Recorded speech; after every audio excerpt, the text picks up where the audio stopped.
Hi everybody and welcome back. Now, in an earlier lecture we wrote a program to check a username and password, but let's go back a step and consider the registration process. If you've ever registered for any kind of online service, you will be familiar with the process that when you enter in a username, a small little program runs in the background to see if that username is available. You are then prompted with a kind of yes or no, success or failure message to say yes, that username is available, or no, that username is not available. Well, we're going to have a look at a similar process. To check if a value is already in the list, we can use the in keyword. Let's look at the example.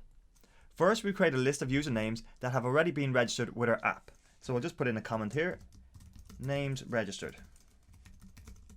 Perfect. And we'll create our list. Registered names. And as always, we open and close with square brackets. And inside that, we open and close with single quotes. So let's start populating our names. And as always, again, a comma to separate out our values. Frank, Mary, comma, open and close brackets, open and close single quotes, Peter. Okay, so our list is created. Then we ask the user to input the username that they would like to use. So, username equals, I'll just space that out for a little bit of clarity, input. Please enter the username you would like to use. Okay, not bad. Let's see. Close the brackets.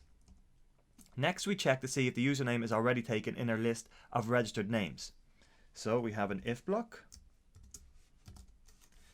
So, and we'll just leave a comment here. Check to see if username is already taken.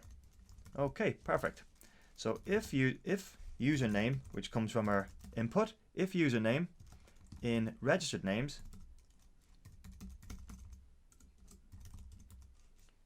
don't forget your colon, print, sorry,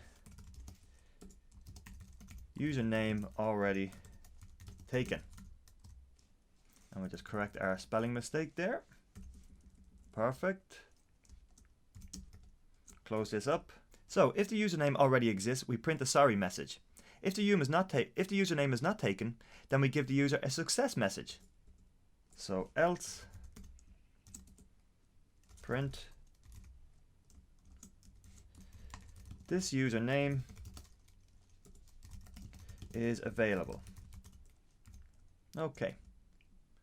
And let's save this, Command and S, and see how it runs. Okay, please enter the username you would like to use. So let's first start off with one that we know is already in our list. Tony. Sorry, the username is already taken. Okay, let's try it again. Let's try Carl. The username is available. Okay, perfect. So there we have a simple username checker program. And as we've seen with previous lectures, you could add on to this program by using the lowercase method, so that when your user enters in Tony with a capital T, you're not getting two usernames that will ultimately be the same.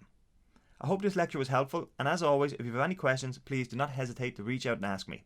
I look forward to seeing you in the next lecture.